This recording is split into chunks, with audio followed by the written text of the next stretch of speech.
our morning hour about real estate in some of the best markets in the US. In addition, we've got a bonus. By that, we have Mr. Nelson, an awesome lender, on this platform as well, where you're going to learn a great deal about each of our awesome markets, what's currently the real deal on what's currently happening in the market, but also an opportunity to get those burning questions you've got answered. So how we're going to facilitate today, please mute your lines if we have not already. And that's for the purpose of, we want everyone to hear everyone clearly, and we want you to get what it is you need to make a decision about real estate. The second is, if you've got questions or anything you want to share, you've got the chat. Please post it. We're checking that frequently to make sure we address any questions or concerns you've got. And dig in and enjoy this hour, because you've got some of the best realtors around the country on the call that are ready, willing, and able to assist you, the people you love, the people you don't really like, but you want them to move away from next door to you. Hey, send them to a realtor. We'll get them moved so we can bring some joy to your life. So again, thanks for jumping on. We're going to spend this hour serving you. So with that, what I want to do is hand it off so you get to meet each of the parties on this call and understand what markets that they serve. And I will ask each of them to also place in the chat your contact information so that people have that in the beginning and end of this conversation. And then we'll jump in and we'll address some of the questions that you pre-submitted when you registered for this class. Not class, this power hour, right? So to kick off, I'll introduce myself. Good morning. My name is Melinda Jordan, affectionately called MJ the Closer. I represent the Chicago market, so the Midwest. Yes, our winters can be interesting, but we have the best 100 days of summer anywhere in the US. And I know Texas and Atlanta are going to talk about that, but that's okay. The type of real estate you can invest in Chicago is so broad. We have some of the best investment cap rates if you're looking to invest, and are by far the most affordable large city in the US when compared to LA and New York. So if you're in LA or New York and your money just won't stretch, believe me, the Midwest can be a place for you. So I would like to now hand it off to Mr. Monte from Dallas. Let me unmute you. That might help. All right, Monte Brown. I'm in Dallas DFW location. DFW area. I've been in business well over 16 years. Originally from Mississippi. I'm a proud graduate of Jackson State University. The market here is in Dallas is definitely booming. So we're still, even with COVID, we're still just closing. And there's the only thing about it, there's kind of a shortage of houses as well. So if you're looking for affordable, the average home here is about $300,000. So looking forward to talking to you guys and seeing what you guys, how interested if you guys are coming to Dallas, come on down. I'm here ready to work with you. Go ahead. Thanks. Thank you, Monte. All right. Thank you. Since we're in Texas, Miss LaTisha, do you mind introducing yourself and the fabulous Houston? Not a problem. Good morning, everyone. My name is LaTisha Grant. I am the broker owner of TAS Realty Group, located here in Houston, Texas, where the mornings are warm and the afternoons are warmer. I will say that our real estate market is definitely one of the most booming real estate markets. The one good thing about Houston is there is so much vacant and open land that we don't necessarily have a shortage on inventory. People are continuously building, but the one thing is, if you're looking for something specific, then there is a wait. Our builders are taking about 6 to 7 months to complete construction, and that's for permits, because our permit line it's crazy right now. But if you're looking for an affordable city to be in, that is definitely one of Houston, Texas. So I invite each and every last one of you to at least check out Houston. If not, go on har.com and check out our pricing. I mean, it's a great place to invest. Thank Awesome. you. Thank you. Thank you. Thank you. Miss Jessica.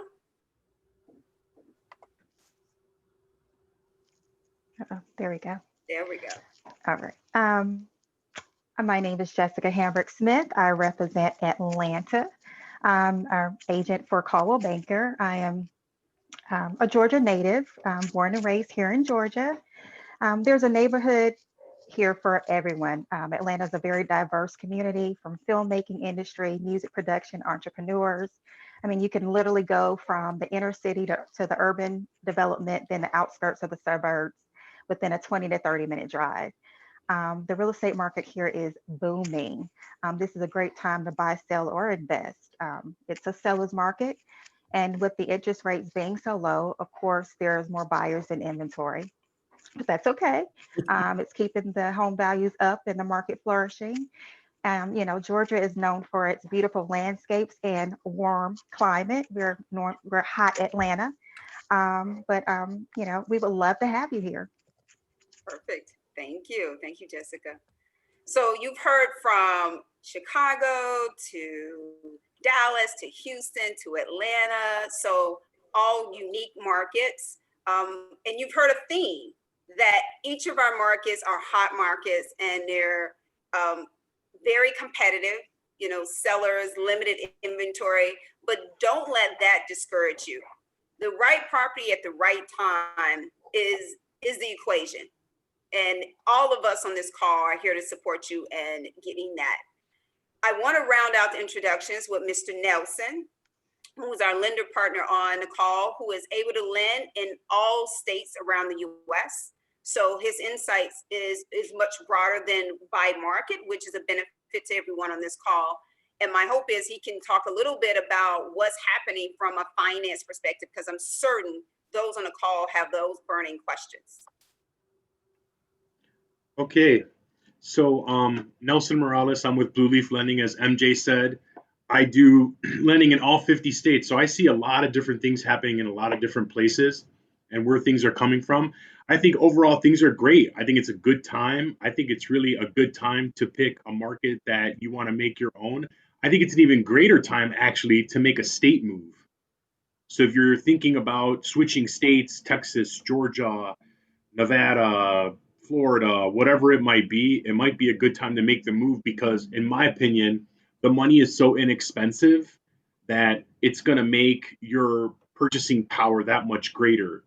And so I always tell everybody, I'm like, if the rate is 3%, just remember that roughly every $1,000 costs you an extra $3 a month. So don't ever get hung up on you want to stay at 200 but you saw a place at 201. The $1,000 is not going to do much. I mean, if anything, just get rid of the latte every month, and then you should be fine. So my primary markets are Florida and Nevada and New York, and where else am I at right now? Those are kind of the primary ones, and then the Midwest surrounding. But I've done everything everywhere. I've done MJ's family in Mississippi, and I kind of do some one-off states here and there, kind of weird places, Virginia, Pennsylvania, that I haven't really touched before, that I can handle. But lending is pretty much the same all across the board. So the rules are the rules.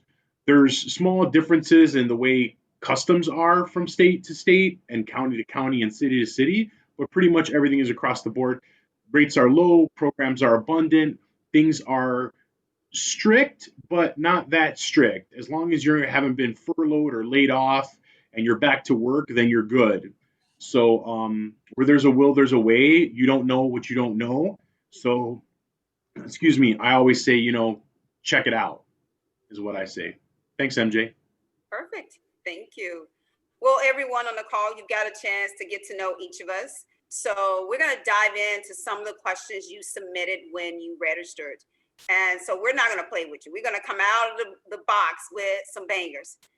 The first question that seemed to be a theme for each of you was, and this is for you, Nelson, was, what are the things most required right now, given COVID, from a finance perspective? What are the big changes around? Specifically, they're probably talking about credit scores, down payment requirements, income verification. What are your thoughts on that? So, I mean, I would say right now they have raised some credit scores. I mean, they're mostly all the same, but I think the big difference on my end that I've seen is, so everybody understands, whenever a loan has to be approved, I can look at it and I can say you can do something, but at the end of the day, I have to put it through what's called an automated underwriting system. And that automated underwriting system is either issued by Fannie Mae or Freddie Mac. That's going to go for a conventional mortgage. That's going to go for an FHA mortgage. So I'm telling you so you understand the context. What I've seen is where before, pre-COVID, where people that could get a conventional mortgage through that automated system and get an approval, now I'm seeing that they're not.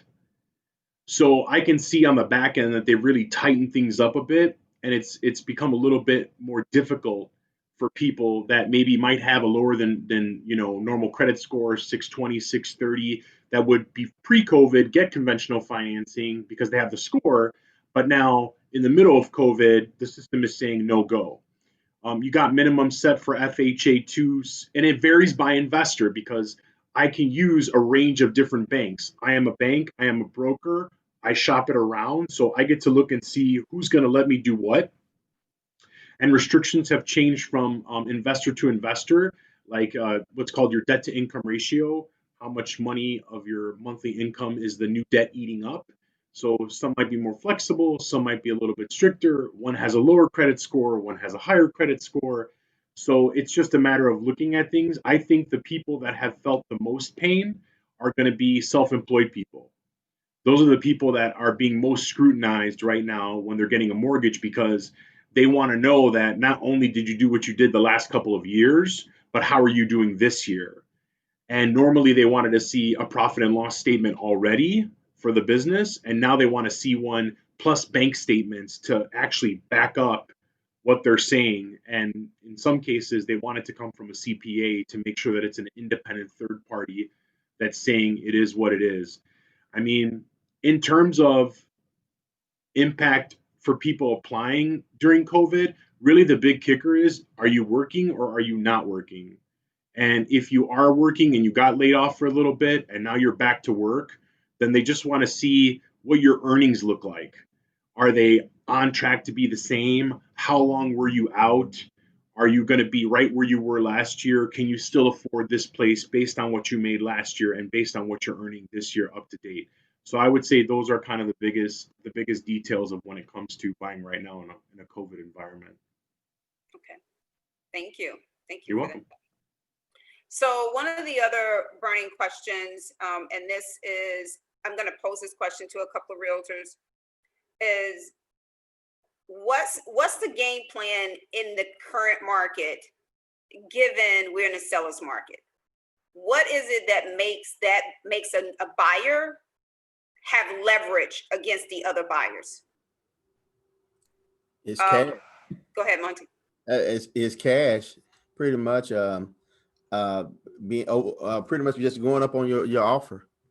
So that's what you got to look at. You got to have more put down, going up on your offer. You can't give less price, especially as competitive as it is. So I've seen people go up as high as 20,000 more to get in certain areas, and unless you change your mind and go for new build.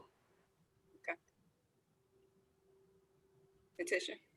So I actually represent a few nonprofit agencies, and to be honest with you, between the nonprofits and the owner occupant sellers, honestly, a letter even still works. We've had individuals write letters to my sellers, appealing to them, letting them know why they're purchasing the property. They have a young family, or they're a young individual purchasing their first home and what it would mean to them. So to give yourself leverage, Monte's right. Yes, money, but then you also have those situations where money won't take you to the acceptance. In a letter sometimes even will help with that. Okay. No, I've seen quite a bit of more of that being leveraged in this market as well. It's like a combination of both, right? You either Yeah. throw more money on the list price, or I'm also noticing that they are looking at your down payment, Right. Yes. right? Yeah. Like Too, before, for sure. you could, FHA is a great product, but I'm noticing that it's being scrutinized a little bit differently in this market. Yeah. I don't know if you guys are seeing that. Down Jessica? payment, shorter option period, more money in the option. So Yeah. And That's go in with your best foot forward. Don't go in with the mindset of playing a game. Like at this point, it's no longer a game. Go in with your best foot forward, because a lot of my sellers don't want the haggle. Great point. Jessica, you have some thoughts? Yeah, yes, I mean, that's what we've been noticing here too, is definitely put your best foot forward. I tell my clients, do you want it? If you want it, then you better You gotta put a step up. contract on it like you want it, for Right. sure.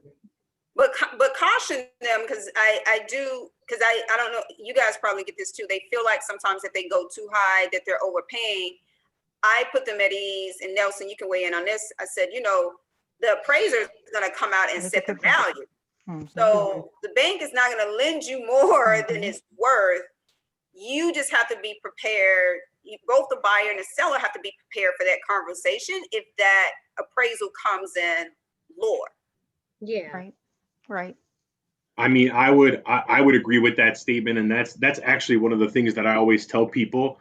And to Monte's point, you can go up 20 grand, and that may cost you an extra $60 a month, and that's great because it's not that much more, and you can feel comfortable in knowing that really it's not going to make a big difference on the payment. Mhm. But at the same time, if you have an offer that's over $20,000 and it doesn't appraise out, then I, as the bank, am not going to give you that money. So that's kind of your stopgap, right? That's where you get to say, well, that's your safety lever. And here, it works out either way, right? If you go over 20 and it appraises, then you bought something that's worth what they said it was worth. If you go in and it appraises $20,000 less at whatever they had at list price, then it's not worth $20,000 more than what they wanted to sell it to you for. But I think from not even a lending perspective, I just think from a business perspective, if you really want a place, then don't play games. Go for it and be aggressive. Even if that means you're going to go up, just know that you'll have that comfort. Either it's going to make it or it's not going to make it. And at least you get to decide or figure out and negotiate how best you're going to go about it if you really want it. Because at that point, there's nobody else that's buying it but you. You've cleared out everybody else. You're the only one on the contract versus before you even make your offer, you're thinking, I don't want to go up that high, because if I go up that high, what if I get it? Well, if you get it, then at least you're in control and you have the choice later, as opposed to trying to go lower or not. And then somebody else comes in and they're going to take it, because here's what I can tell you. There's a lot of people on my list that are shopping. Everybody loses big before they win. Yeah. So there's going to be a lot of missed offers. There's going to be a lot of deals that fall through. There's even going to be deals that you're going to get that are going to get cut at the beginning or towards the middle because people aren't agreeing on something or people want something fixed. And it is not to a buyer's advantage right now to play in that realm. Like, ask reasonably for what you can ask for. Don't get hung up on the little things, because I've had deals recently where they thought that they were playing hardball and they wanted to ask for a repair, and then the seller came back and said, well, I'm not going to do it. Goodbye. Canceled. Lost the house. Wouldn't even come back to the table and talk to them. So if you like a place, you got to go for it. And unfortunately, you got to use your agent to give you the best advice on what to do. But if they're telling you don't nitpick things, then that's what I would go with. Yeah. Yeah. I agree. You bring up a good point about cancellations. Like I think as agents, we probably contribute to this, that we need to remind our clients that when you go and negotiate inspection repairs, that's renegotiating on some level. So you're giving the seller an opportunity to cancel on you because they could have a backup offer waiting to take it. Yep. So you make an ask, know that you're renegotiating beyond initial terms, and you got to know, be mindful and reasonable in your ask, to your point, Nelson, because I've had that happen too. Literally, they don't even have to give you a reason to cancel. They could just say, we're no longer interested, we cancel and we move on. I just had that happen last week. So I agree, be very mindful of what your ask is. So here's another awesome question that came up from a new investor, Miss Tiffany McDavid. She's got 2 questions here. The first one is, how long after your first investment should you wait before purchasing a second investment property? So I'm gonna stop with that question. I'm gonna ask Monte, because I know you a killer investor. And All then right. I'm gonna ask Nelson from the lending perspective to weigh in. It depends. As I got in real estate years ago when you could buy a property for like 30, 40,000. And now I just recently purchased a property for 145. I've structured myself a little different, and I'm being self-employed. So it boils off your comfort level. So my strategy is I've had up to 10 properties. So you have to look at your goal. Now my goal is to have at least 10 and use it as a retirement. So it goes off of your goals of what you're trying to do, what's the actual goal. Make sure it's rented before you go and get another property. So that's depends on if the house needs some work. And then I have a soft spot as far as I focus in on houses up under 200,000 to rent out. And I try to make sure I have a cap rate, at least a return on investment, like 20%, at least 15 to 20%. So whatever I put out, that's my return I'm looking for. So the course of maybe like 5 years. So. Yeah, perfect. Thank you for that. Nelson, from a lending perspective. So, I mean, in my world, you can get up to 10 finance properties. If the property can support itself, and here's a myth. If you're buying an investment property and there's no renters in it and it's completely empty, you can still use rental income to qualify. Just because there's nobody in there and there's no lease doesn't mean you can't use the money. The appraiser will do a rent market analysis and then basically say what rentals the market is giving. And then we use that to help you qualify. Now, with that being said, that would be more in a case where you're going to use that money to offset the mortgage. So if the payment is 1,000 and you end up getting 1,000 and it ends up washing out the mortgage, then basically that property is being paid for. So as long as your debt is in a good place and every building you buy is paying for itself, then theoretically you can buy as many as you want, as long as that property keeps paying for itself. Where I think people get caught up is they don't really understand, in my world, when it comes to investments, down payments are much larger. Interest rates are much higher. So you got to put, a minimum 15% on a 1 unit, 20% is ideal. If you're going to go into multiple unit properties, the down payments are going to be bigger, as much as 25%. But you need reserves too. So as you get more, you also need to accumulate more, and you need to have reserves. So if you own a house, plus you own another place, and you're buying a new place, they're going to want to see reserves on all the places to know that when you go to buy this next place, that if something happens, you have enough to support your own home, the other home that you own, and the one that you're buying. So in my book, I would say, from a financial perspective, use that as an equation to figure out when to go get the next one. So if you're able to buy one and then make it work, and then you're renting it out, and then you have a reserve, and then you're built there, then you go get the next one. I mean, you could pace that out at 6 months. You can do that every year. You can do that every 2 years. It really depends on how aggressive you want to be and how much money you have coming in, and the reserves you're holding on to. But there's really no set limit. I think everybody's going to be different depending on strength, right? You're making a lot of money every month, you're putting away a lot of money, then go for it. If you're pacing yourself out and you're trying to make sure that you're on a set budget with your job, then figure it out. I'll be here by this time, and then I can buy in this time period 1 year from now. Yeah, or I want to try for 2 years from now. Yeah, put it on a spreadsheet so you can visualize it, make it a lot easier. Yeah. Absolutely. All right. Guys, just a reminder, if you've got any question, please post them in the chat. We are checking the chat as we address questions you previously submitted. So we want to make sure you're getting your questions answered, and we're feeding you good food here. Another question that came up is, what if you are a first-time buyer and you need down payment assistance? What are those programs looking like? How do you position yourself in an offer knowing you need seller credits? Okay, so I'm going to jump right in on that one. I am a Texas Affordable Housing Specialist, and when I started in this business, every file that I touched had down payment assistance. In this particular market, you want to start off by being honest. If you're going to be utilizing down payment assistance, make sure that you submit your offer that reflects that.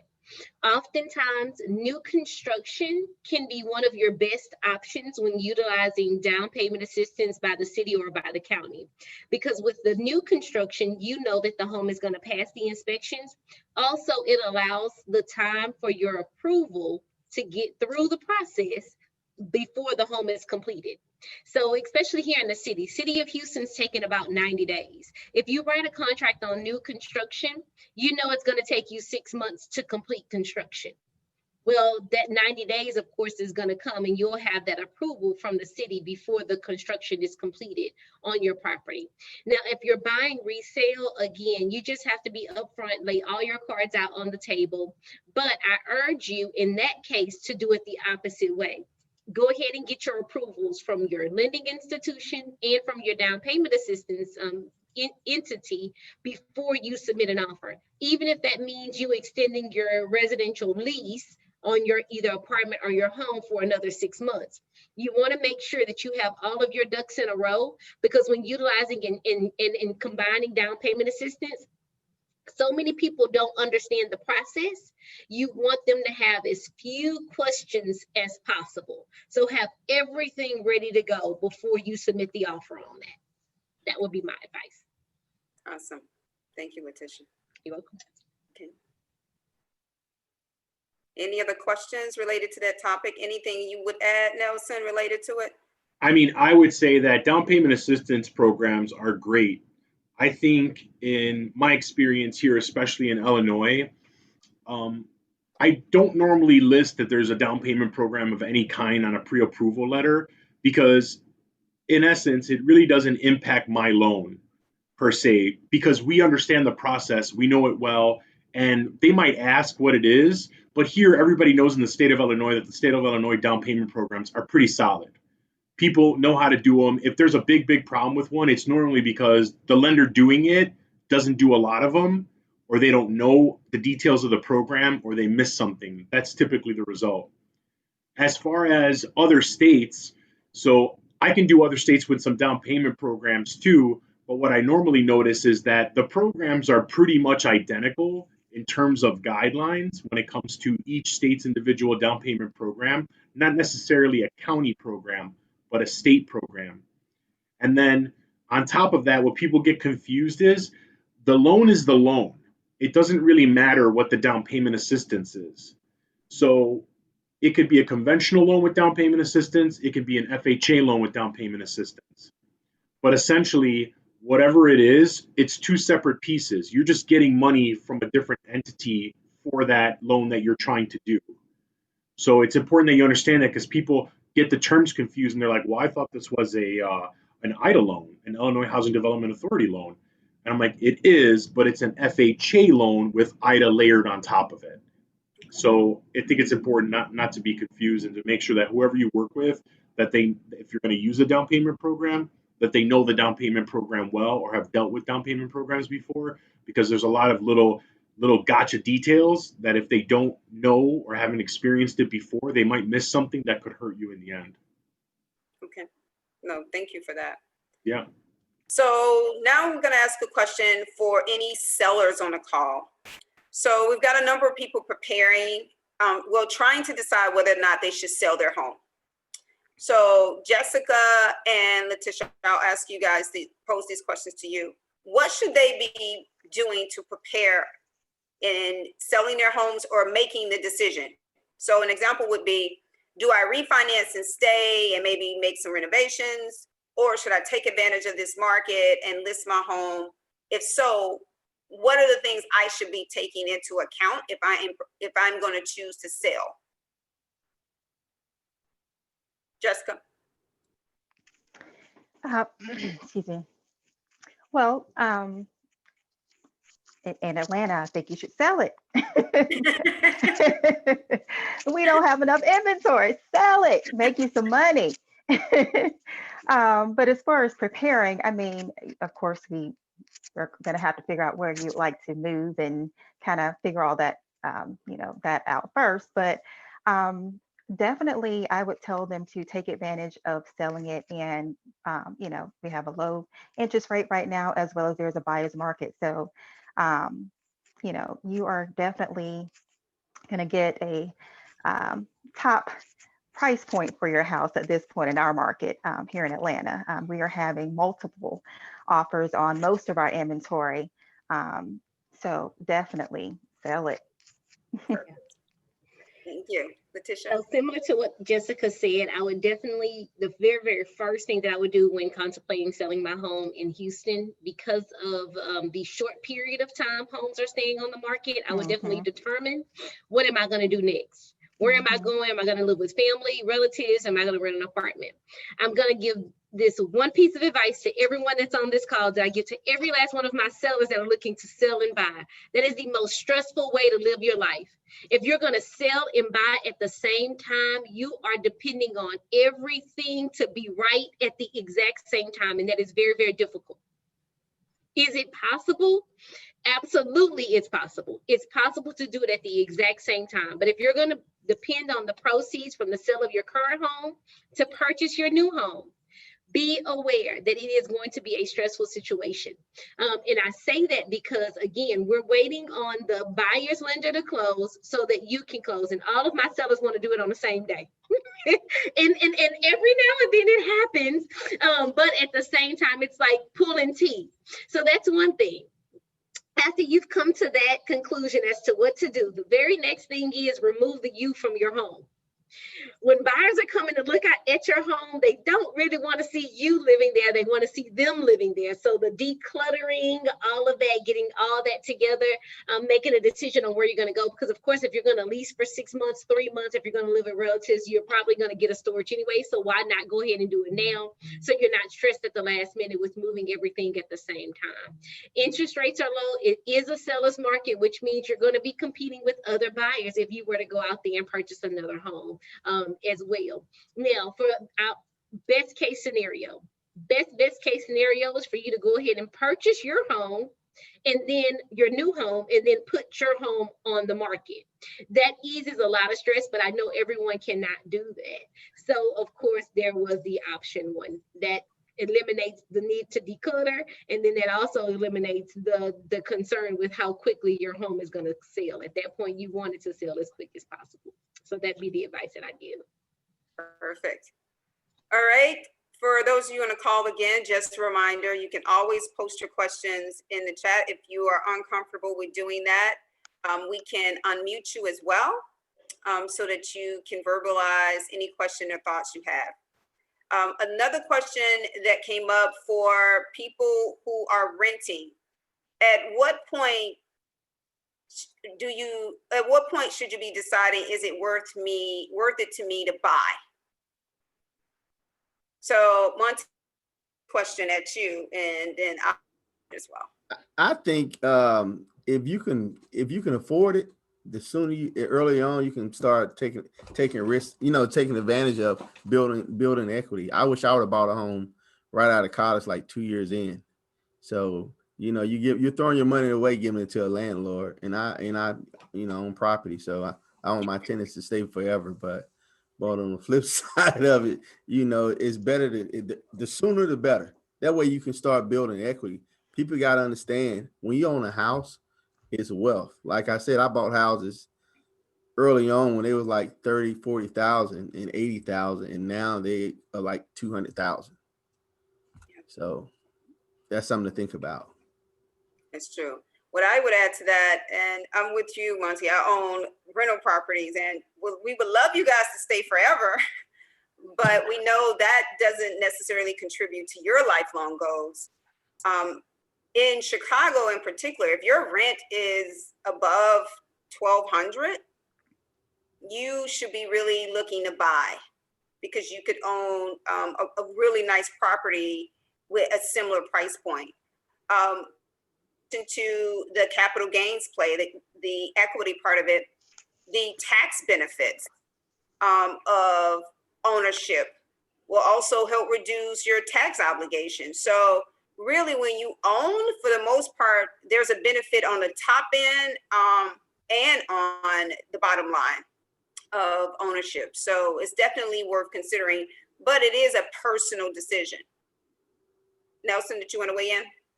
I did. What I wanted to throw in there was, it just piggybacks on Monte, is basically, it doesn't really matter where you start. The point is that you start. So if you can only get a $6,000 house, then do that. If you can get a $100,000 house, then do that. Wherever you can start. It would be the same thing as you were investing. If you can only buy a condo to invest, then start there.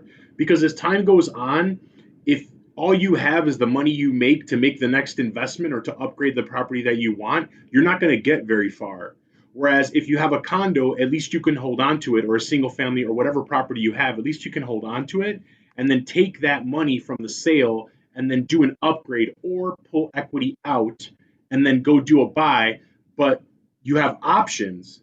Right there was just two, because you actually have something you can use as leverage to go do something with it. But if you have nothing and just your bank account, then it's going to be much harder to get where you want to go in the future. So to me, anytime's a good time. The point is that you just get in and start. Okay. All right. So any other thoughts? 30 days after you move in. Give yourself time. If you're going to rent, if you can rent, you can buy. So 30 days after you move in, get yourself settled, prepare a budget, and start working towards home ownership. You may not be ready within the year, but start working towards it as soon as you get in and get settled in your rental property would be my suggestion. Yeah. And LaTisha, you just teed up the other question that came up. We didn't plan this, guys. This is how it worked out. Which is, for those who, there were a number of people said, I'm looking to buy 6 months, a year plus out. What should they be doing now in preparation? Do they wait to pull in a realtor or lender? Who should they be talking to first? What are your thoughts on that? LaTisha, you done already kicked it off. Yeah, I was getting off mute. I definitely say, so for my office, I definitely advise, call me as soon as the thought crosses your mind of home ownership, call my office so that we can work together, work out a plan. We may not send you over to a lender, but there are several things that you're going to need. Like, I want my clients to work out a budget. We need to see where your money is going. We need to talk about your credit. What is your debt to income ratio? What assistance programs do you qualify for? Because again, there are some programs that you must be in for 6 months before they mature. So if that's going to be your case, we need to know that up front. So that's why I say you start as soon as you get into that rental property. 1 month later, give yourself time to get settled, and then let's start planning. That's it. Perfect. Monte? My take is you pretty much, you just start saving right away. I always create what I do for my clients is I pretty much talk to them about putting themselves on a budget, and I prefer them to talk to me first so I can navigate them the best way, because I used to, nothing against you, Nelson, they get stuck with one lender trying to be loyal to them, and they could have moved somewhere else and gotten in the house a lot sooner. And then I used to be very loyal to a lot of my lenders, but I prefer them to come to me first so I can navigate them if something comes up along the way. Okay. Nelson, did you have a thought as well? Yeah, I mean, I was going to say there's nothing wrong with checking with a lender in advance. You're probably your first contact, like Monte said, is right. You're going to go to your realtor first. They can always make the determination on whether you need to speak to a lender. I think things would be obvious in that case, like, you just filed bankruptcy. You have a super low credit score. You don't have really any money saved, like nothing, I mean, not even $1. You don't have a 401k you can borrow off against. But I think that if your credit is fairly decent, you have some money saved, I think it's always worth checking in with the lender to see where you're at, because you don't know what you don't know. And what I hate for people to do is to wait until 3 or 4 months before they want to buy, and then they go see a lender, and then the lender pulls their credit and they see something and they say, oh, you know what? I wish you would have came to me about a year ago, because a year ago I could have worked with you to get everything that's off of here, but now it's going to take you another 3 or 4 months to make these fixes. So now really you're looking at buying between the next 6 to 8 months. So I think it's never too early, number one. Number two, I say start backwards. And maybe, you guys as agents can help people. So if somebody's looking to purchase something and I ask them, are you currently renting? And they say yes. And are you on a lease? They say yes. I say, okay, when is it coming up and due? Oh, it'll be end of July. Like end of July, you got to be there out 7/31 or 7/30, or when's the date? And then they tell me the date and I say, okay, well then let's work backwards. If you have to be out of there by the end of the July, that means you cannot be under contract any later than June 15th, which means you have to be making offers at least 60 days before that, which puts you at what, April 15th? So really, if you're leaving your place, you should be starting your process no later than about 6 months before your lease is out, at the least 5 months. Your pre-approval is good for about 4 months, but you want to make sure you get the timing right, because the last thing you want to do is you start too late thinking that you can just jump out, and then all of a sudden you're stuck in a position where you got to go find somewhere else to live, or you fall into a situation where you have to pay extra rent and now you're paying rent, and then there's a mortgage payment coming up. So I think the timing of it is really critical too. Perfect. I don't know about you guys, I'm learning a lot, and I'm a realtor, so it's always a great session with this group. Just to check in, we are at right around 11:50. We've got 10 minutes left in this session. Again, I want to extend the offer. If you've got any questions, any burning thoughts or feedback, please post in the chat, or you are welcome to unmute yourself and share them openly. Otherwise, I'm gonna switch this up a little bit and try and add some energy and some excitement. So for each of us, including Nelson, name one crazy no you always advise your clients not to do, or something your client has done and you're like, really, I'm trying to help you here. What would it be? So that it helps this group to know, don't do that. I got one that just happened in my office. My client, they check your bank statement before you close. So this client created their bank statements and the total didn't add up correctly. So they were headed to the closing table and the lender had asked for that bank statement validation because they want their current bank statements. And so they showed it to them and it didn't add up. So it found out it was bogus bank statements they created. So they didn't close. Sounds like they're creative, just not legitimately. Oh my goodness. Not only did they not close, Monte, but they probably got charged with a federal crime after that one. Yeah. All right, guys, we don't want you going to jail. So no creative activity. So I have a story that was back when I was a loan processor. We had a gentleman that was purchasing a home, and he went out a few days before closing and furnished the entire house on credit. Mm-hmm. He did not close. Yeah. I was about to say that same thing. Did it happen to you too? Yes. So that was going to be my no, the whole furniture. Yes. My client decided she was going to start buying furniture for her house. Yes. How much did she spend? It was bad, y'all. It was bad. Another incident, somebody co-signed for somebody in the process of buying a house. You know, that's a no-no in general, right? That is So very here's the no-no. thing. Okay, so let's talk about this. If an individual that's not your kid needs you to co-sign for something, that's an indication that they don't respect their credit. Absolutely. Why would they respect your credit more than they respect their credit? So just overall, no co-signing, just no co-signing. So I'm hearing 2 tips. Don't buy any furniture Nothing. before you close. My Nothing. advice is don't buy a toothbrush. Call me before you even buy Yes. a toothbrush. Okay. Yes. Yes. 2, no co-signing Mm-mm.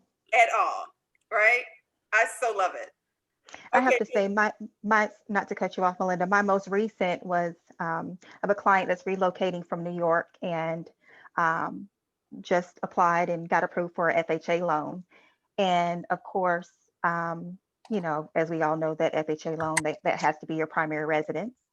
And her job is in New York, and her company is like, you can't leave New York. So you might want to know that You your might want to know all allow those you to things relocate. before you, that's correct, that it's okay to relocate. Perfect. I'm gonna give my story and we'll answer.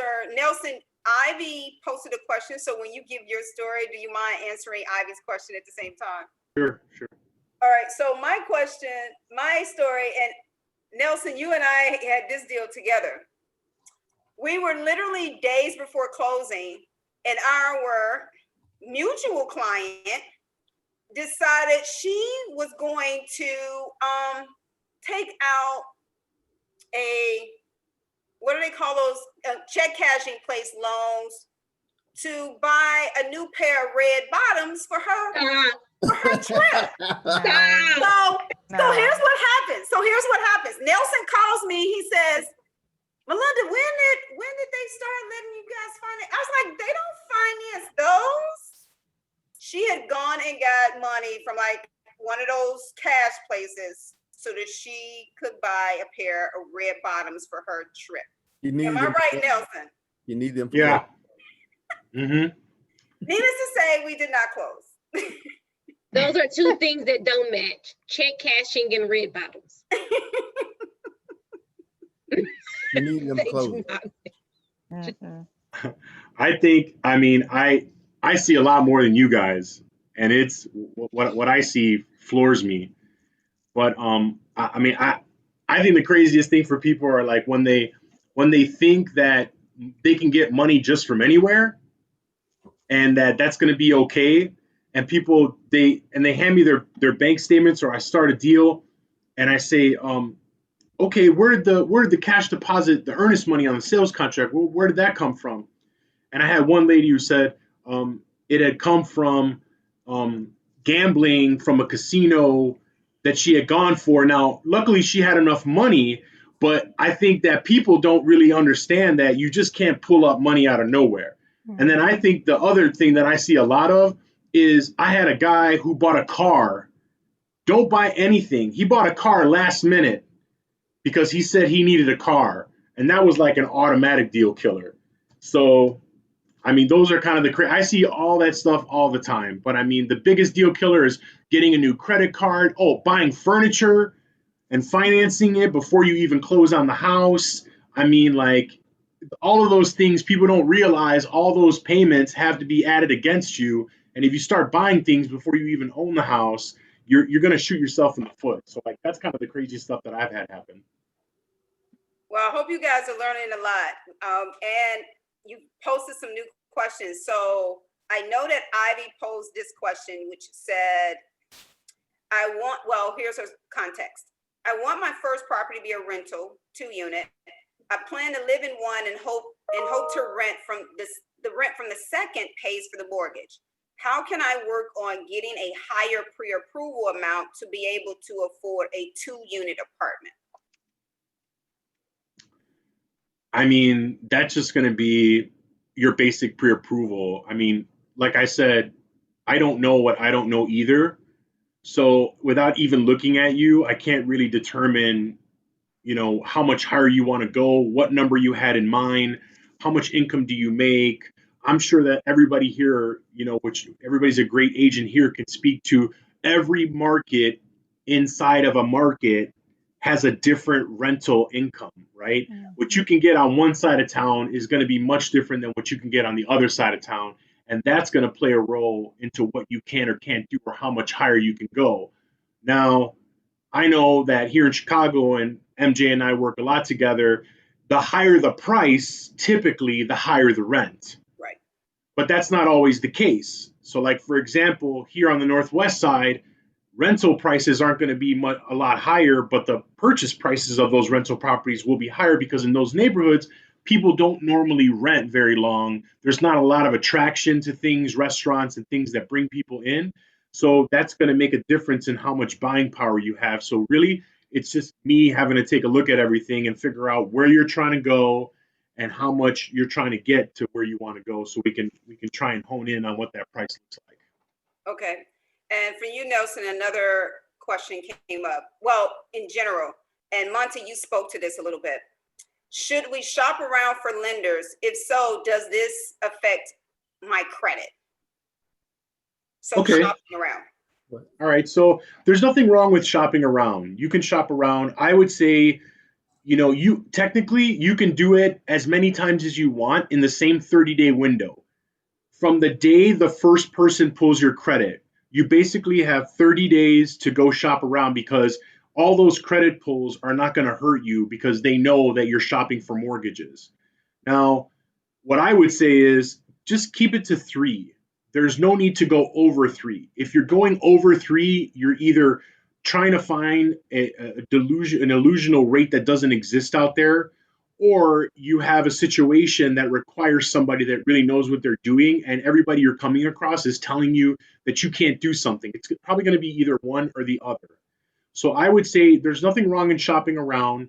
There's nothing wrong in, comparing rates and things of that nature. But if your situation is very particular and there's some curveballs in there, then keep it to a minimum, because you might end up hurting yourself more than helping yourself.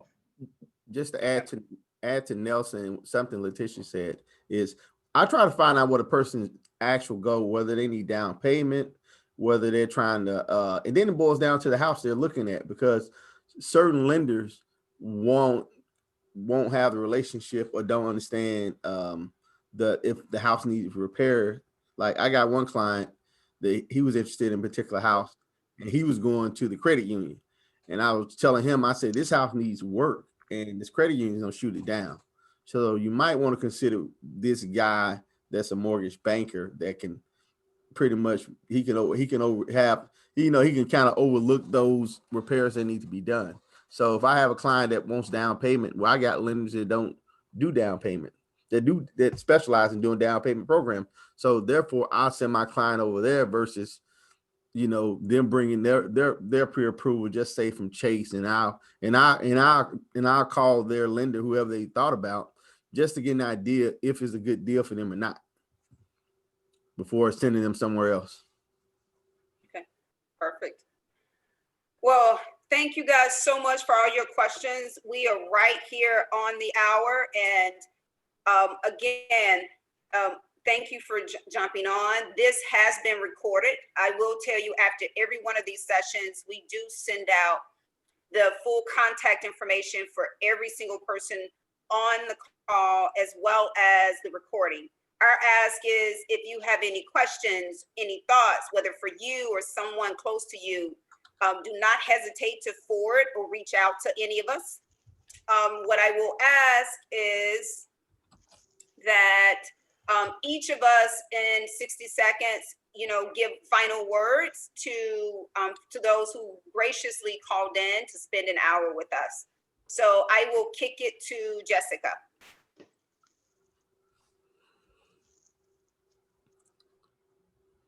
Yep. I just want to say thank you, Melinda, for having me, and thank you for everyone that jumped on the call. Again, if you are looking to buy in Atlanta, this would be a great time. The interest rates are very low. I would love to answer any further questions too. We're submitting my information. Definitely, Atlanta's an awesome place.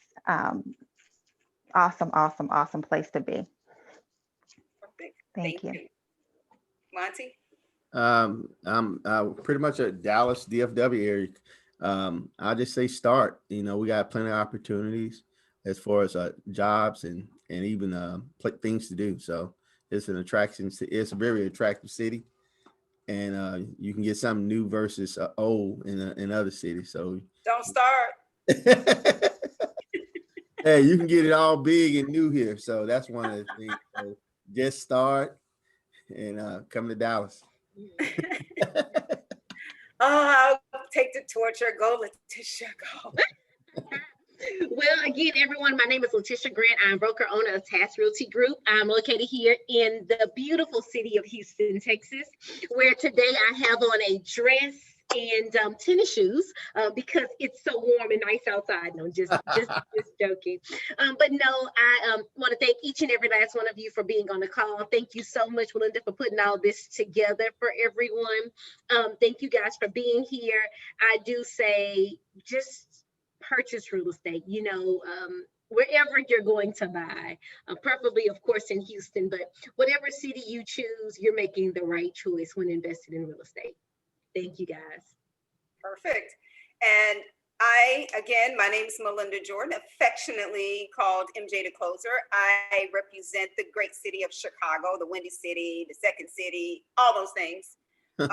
Chicago is an awesome market. We have some new construction too. It's just on a different size lot. So great city to navigate. So we are gracious that you hung out with us for this hour. And I will let Mr. Nelson sign us off. Guys, thank you all for coming. I thank you guys as agents. I think it's really neat that, we have these and we've been doing these every couple months. I really like everybody we've had on. Everybody's an expert. I think that's important when you listen to that stuff is everybody knows their stuff. Everybody cares. And you can tell nobody's trying to sugarcoat anything. And I think that's the real key takeaway here. As for me, I can lend in all 50 states. I'd be happy to help anyone. I'm always willing to work with people no matter what spot or position they're in. Because to me, if you're willing to do the work, I'm willing to do the work. So if you're serious and that's what you want to do, then that's great with me. So thank you all for joining us. And Melinda, I'm going to stop the recording, and I think you can sign us off and say goodbye officially. Yep, and have a great weekend, guys. Mention this. This is our second one that we've done this year. Our hope is that this becomes a pattern because we feel like for you guys to make more savvy and fruitful decisions, you need platforms like this to learn about different markets and get your questions answered. So please share when we send out the information and look for the next one next year. So as you work on your 2021 planning, know that you've got a team of experts here to help you in that process. So have a great weekend wherever you are in the world. Okay. See you later. Bye, everyone. Bye. Bye.